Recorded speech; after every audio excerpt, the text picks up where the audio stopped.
네, 안녕하세요.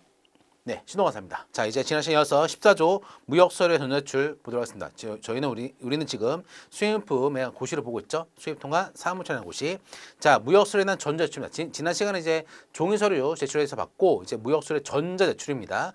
자, 무역서류 뭐가 있냐면 소금품장, 선화증권, 원산지 증명서, 패킹리스트 등이 있는 거예요. 그래서 아래 보시면은 수입신고 시 전산 처리 설비를 이용해서 전자유로 제출할 수 있는 서류에 대한 서식은 소금품장이라고 되어 있죠. 그리고 이제 법령에 소품장에 대한 양식이 있어요. 근데 그건 중요한 거 아닙니다. 중요한 거 아니에요. 그래서 전산 처리 설비를 이용해서 전자 제출할 수 있는 무역 서류 서식은 소품장이 있는데 보다 별도로 표가 있다라는 거. 근데 이건 중요한 거 아니다.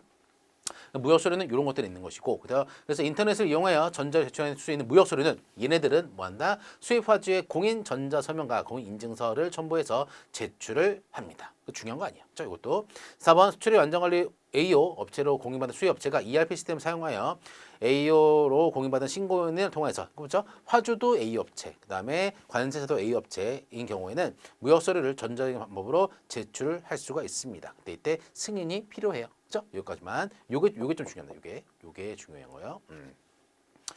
됐습니다. 그다음에 수입신고 시 제출 서류라고 되어 있습니다. 자, 보면 이제 수입신고 시 이제 서류 제출로 선별이 된다라고 되어 있어요. 그래서 보시면 서류 제출 선별 기준 아까 지난 시간에 배웠죠? 자, 신고인은 서류 제출 대상으로 선별된 수입신고건에 대해서 이제 전자, 이미지 등으로서 통관 시스템에 전송을 합니다. 자, 이런 것들이 있어요. 소음품장, 그다음에 가격 신고서 등등등등등등이 있다라는 거 외우는 거 아닙니다. 이것들. 등등등등이 있다 끝. 자, 그다음에 1항에도 불구하고 다음 각호의 어느 하나에 해당하는 서류는 뭐다? 종이 서류를 제출한다라고 되어 있습니다. 그래서 위에 1항 같은 경우에는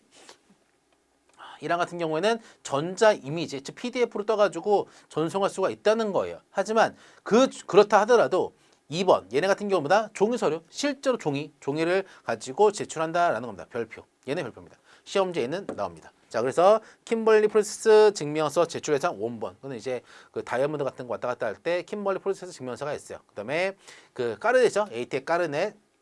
에 대한 원본. AT의 까르네 뭡니까? 보면 이제 우리나라에 수입될 때 우리나라에 수입되다가 다시 나간다. 전신품 같은 경우에 한해서 원래 담보 등을 제공해야 되는데 AT의 까르네가 있는 경우에는 다시 나갈 것을 증명했기 때문에 AT의 까르네 협정에 따라서 담보가 면제가 되죠. 그래서 이런 것들보다 이거는 들어올 때 나갈 때마다 세관한테 직접 제출해서 세관에 도장을 찍어줘야 돼. 그렇죠? 그래서 원본입니다.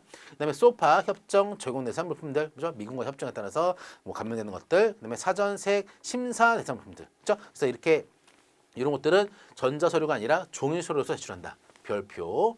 자, 그다음에 다음 어느 하나의 것들은 제외된다. 아무리 사전색 심사 대상이 하더라도 아래 것들은 제외된다라는 거예요. 그렇죠? 면세되는 것들, 소액 면세되는 것들, 이렇게 감면되는 것들. 그렇죠? 이런 것들. 자, 그다음에 부가오지 대상품도 뭐다? 종이 서류 제출 대상이다. 그다음에 수입 신고 수리 전 반출 대상도 종이 서류 제출 대상이다. 그다음에 수입 신고되는 항목들이 엄청 많은 경우가 있어요. 그렇죠? 그런 경우는 20매를 초과하는 경우입니다. 그다음에 전산 장애 등으로서 이제 첨부 서류를 PDF로 전송할 수 없는 경우, 이런 경우에는 이제 그 종이 서류로서 제출을 해야 된다는 것이죠. 중요합니다. 이거는 기출이 한 3번 정도 했어요. 경우는 자, 3번 종이 서류 제출하는 경우에는 원본이나 수입화주가 원본 대조필을 해서 제출한다. 라는 거. 자, 세관장은 제출 서류 중 신고 수리 전까지 제출할 수 없는 부득이한 사유가 있거나 성실 신고 등을 감안해서 신고 수리 후 제출해도 전혀 문제가 없다 하고 인정하는 경우는 신고 수리 후에 제출합니다. 다만 다음 서류 같은 경우는 신고 수리 전에 제출을 해야 돼요. 자, 정리 한번 합니다. 자, 지금까지 우리가 서류 제출, 지난 시간에는 서류 제출에 대해서 선별 기준이 가장 핵심이었어요. 선별 기준이. 그 다음에 이번 시간 같은 경우에는 이제 서류 제출 대상으로 됐는데 이들에 대해서 원칙은 PDF로 전송할 수가 있다.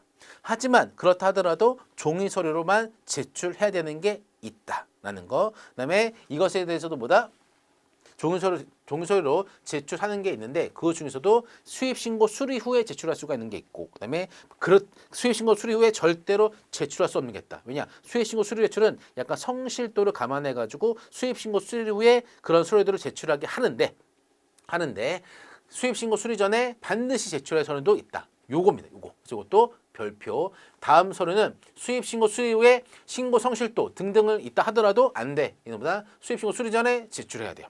킴벌리 프로세스면서 수입 요건 구비 서류들, 뭐 검역 증명서 등등등등, 그다음에 감면 용도세율 적용 신청서, 그다음에 납세담보 확인서, 그다음에 그 보면은 이제 양어에 대한 추천 서류, 그런 이러한 것에 대한 증명 서류들을 항상 수입 신고 수리 전에 제출합니다. 요거만 별표.